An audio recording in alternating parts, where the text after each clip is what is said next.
Bonjour, j'espère que vous allez bien. Et je suis Yoko, missionnaire de Happy Science.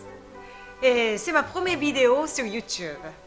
Et cette fois-ci, j'aimerais bien raconter comment je suis devenue membre de Happy Science. Et parce que ça fait longtemps que je suis là, et on me pose souvent cette question. Et je suis née au Japon dans une famille assez ordinaire, pas spécialement croyante et pratiquante. Et mon histoire remonte quand j'avais 15 ans.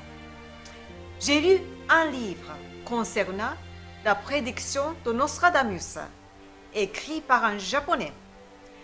Et il s'agissait de son interprétation et des prophéties de Nostradamus. Et c'était un livre de grand succès au Japon. Et selon ce livre, Nostradamus a prédit qu'en juillet 1999, le monde se terminerait.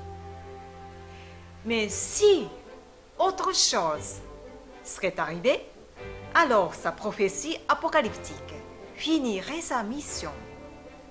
Et donc la fin du monde n'arriverait pas, et dans ce cas-là. Et ce livre est présenté trois hypothèses sur autre chose qui pourrait arrêter l'apocalypse et sauver la Terre. Et la première hypothèse, j'ai oublié ce que c'était, pardon. Et la deuxième hypothèse, c'était la venue des extraterrestres qui sauveraient la Terre. Et la troisième hypothèse, c'était l'apparition d'un mouvement spirituel qui allait se développer dans le monde entier. Et celui-ci pourrait sauver le monde. Et j'ai senti du coup, et presque intuitivement, et ce serait la troisième qui aurait dû, et donc un mouvement spirituel se développerait pour sauver la Terre. Et j'ai prié du coup, et très sérieusement, pour que le monde s'éveille pour arrêter l'apocalypse prédite par Nostradamus. Et j'ai eu l'impression l'instant d'après d'avoir entendu quelque chose. Et c'était une sorte de ma première révélation à l'âge de 15 ans. Et 8 ans plus tard, après avoir fini mes études des beaux-arts dans une université située à Tokyo, j'ai commencé à rechercher la vérité spirituelle. Et je me posais souvent des questions fondamentales, par exemple, et quel est le sens de la vie? Qu'est-ce qui se passe après la mort? Comment nous pouvons changer le monde? Etc.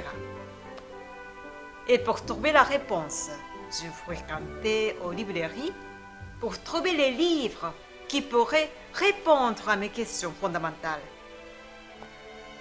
Et j'ai attaqué tout d'abord plusieurs livres sur les enseignements bouddhistes.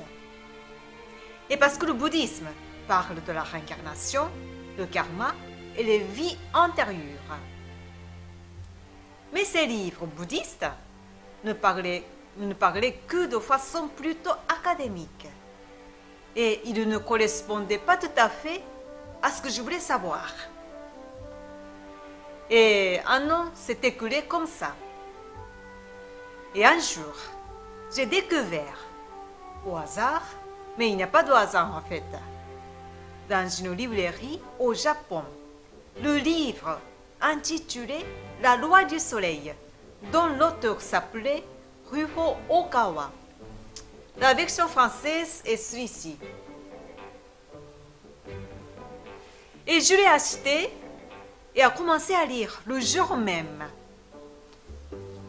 Et à peine quelques pages de lecture, je me suis sentie presque intuitivement, c'est ça ce que je cherchais depuis longtemps.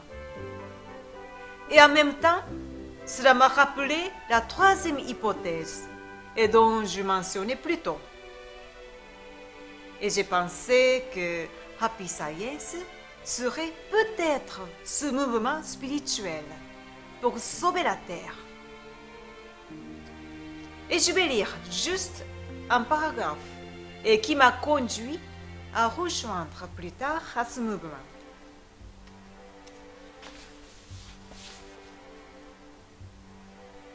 La loi du soleil est à présent livrée pour que l'importance de ce travail missionnaire soit comprise et partagée avec le plus grand nombre de personnes.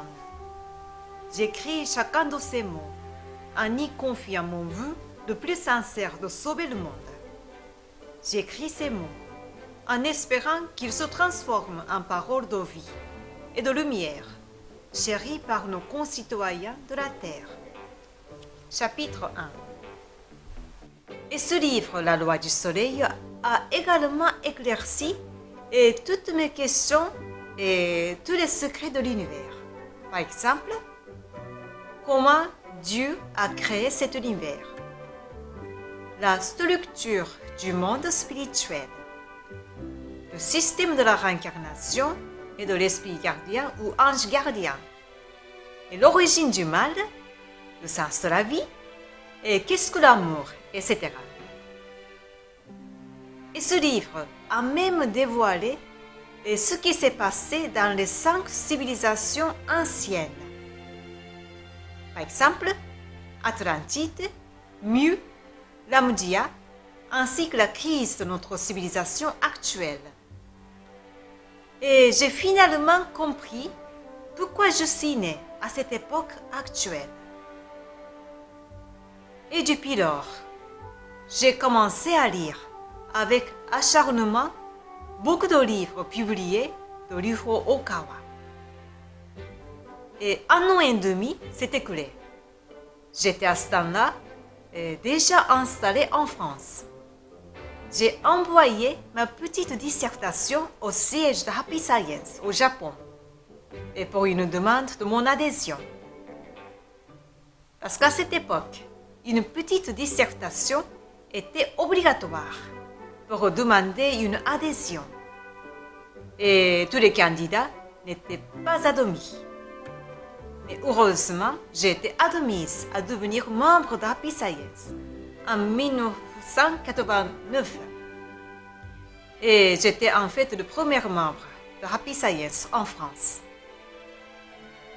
Et voilà, c'est mon histoire, comment je suis devenue membre de Happy Science. Et je vous remercie d'avoir vu la vidéo. À la prochaine. Merci, au revoir.